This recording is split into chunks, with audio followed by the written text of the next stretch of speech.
Il-Prim Ministru Robert Abela tkellem dwar l-importanza li rabtiet diplomatiċi u kummerċjali tal-Unjoni Ewropea ma jkunux limitati biss għal dawk transatlantiċi u maċ-Ċina iżda jkunu miftuħin ukoll għal reġuni oħra tad-dinja. Bekk jiġi żgurat li anki fi żmien diffiċli minħabba l-gwerra fl-Ukrajna jiġu żgurat li ktajjen tal-provista. Huwa tal-kummenti tiegħu fit-tmiem l-ewwel summit li qatt sar bejn il-mexxejja tal-Unjoni Ewropea u dawk tal-pajjiżi membri tal-Assoċjazzjoni tan-Nazzjonijiet tal-Asja tax-Xlokk, l-ASEAN. Din l-għolja fi Brussell servit biex jiġi konfermat mill-ġdid l-impenn tal-Unjoni Ewropea u tal-Istati membri tagħha lejn is-sħubija strateġika mal-ASEAN.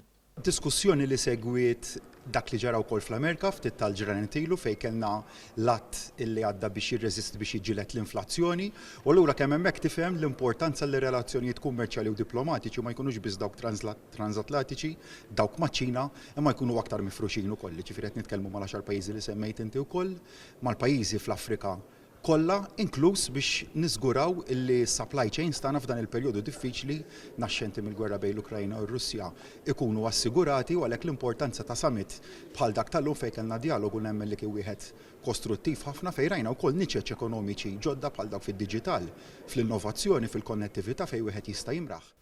Il-Prim Ministru tkellem mod speċifiku dwar ir-relazzjoni li qed tissaħħaħ bejn Malta u Singapore.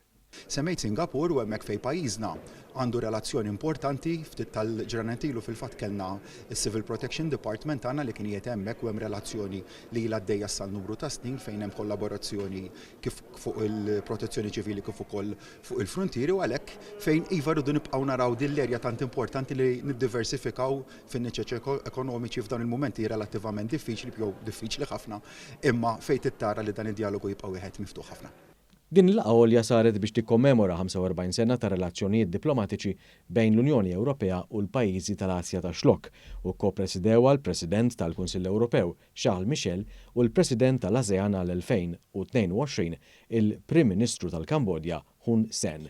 Iż-żewġ naħat esprimew l-impenn komuni tagħhom lejn l-ordni internazzjonali bbażat fuq ir-regoli, ir-rispett tad-dritt internazzjonali u l-promozzjoni ta' multilateraliżmu effettiv.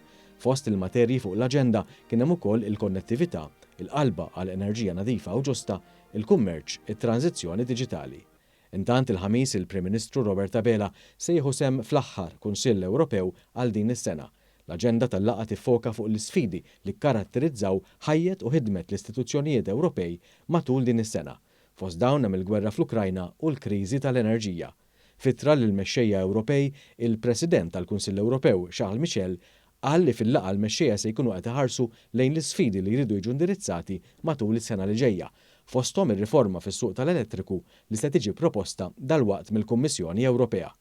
Temi oħra li se jkunu qed jiġu diskussi huma s-sigurtà u d-difiża fl-Ewropa u l-iżviluppi li hemm il-frontiera fin-nofsinhar tal-Ewropa, tema li Malta għandha interess kbir fiha għaliex se tkun qed ħares lejn l-iżviluppi fil-pajjiżi tal-Mediterran li mhumiex parti mill-Blokk Ewropew fosthom il-Libja.